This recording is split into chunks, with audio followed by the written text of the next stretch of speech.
So இதில் வந்து மெட்ராஸ் சார்ந்த சில விஷயம் சிலரை காட்டுறீங்க, சாண்டியனாலாம் அந்த பாலிவுட்டில் இப்போ இருக்க மாதிரி காட்டுறீங்க.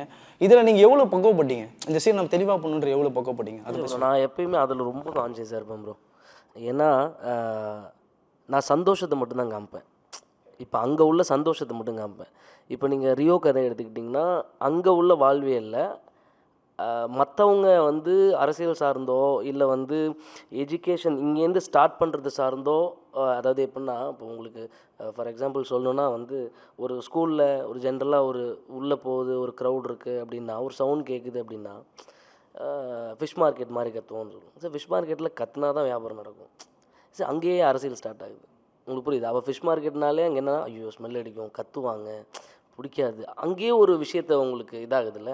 ஸோ அந்த மாதிரியான விஷயங்கள் தாண்டி அந்த ஒரு விஷயம் கருத்தும் வச்சு, டேய் அதை விட சூப்பரான ஒரு நீ இந்த நிலத்துல மட்டும்தான் வாழ்கிற, அவன் வந்து அவ்வளோ பெரிய கடல்லையும் வாழ்கிறான், நிலத்துலையும் வாழ்கிறான்.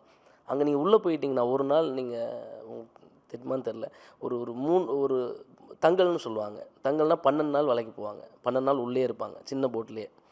நீங்கள் அது ஒரு நாள் ஒரு வாட்டி போயிட்டு வந்துட்டிங்கன்னா உலகம்னா உங்களுக்கு அவ்வளோ பிடிக்க ஆரம்பிச்சிடும். நீங்கள் மேலே பார்த்தீங்கன்னா சுற்றி நட்சத்திரமாக இருக்கும். உங்களுக்கு புரியுதுங்களா? அந்த மழை பெய்யும் போது அந்த தார்பாயை எடுத்து போட்டோம் அப்படின்னா அந்த மலையோட சவுண்டு நீங்கள் அவ்வளோ ஃபீல் பண்ண முடியும். உங்களை தாளாட்டிக்கிட்டே இருக்கும் கடல். ஸோ அவ்வளோ அழகான விஷயத்தை மட்டும்தான் காமிக்கிறேன்னு ஒழிய அங்கே நடக்கிற ரொம்ப மோசமான அரசியல் பற்றியோ இதை பற்றியோ அதை நான் காமிக்கணுன்றதில்ல. இது எல்லாத்துக்கும் தெரிஞ்சது தான். அது அது அவங்கவுங்க மாறினா தான் உண்டு.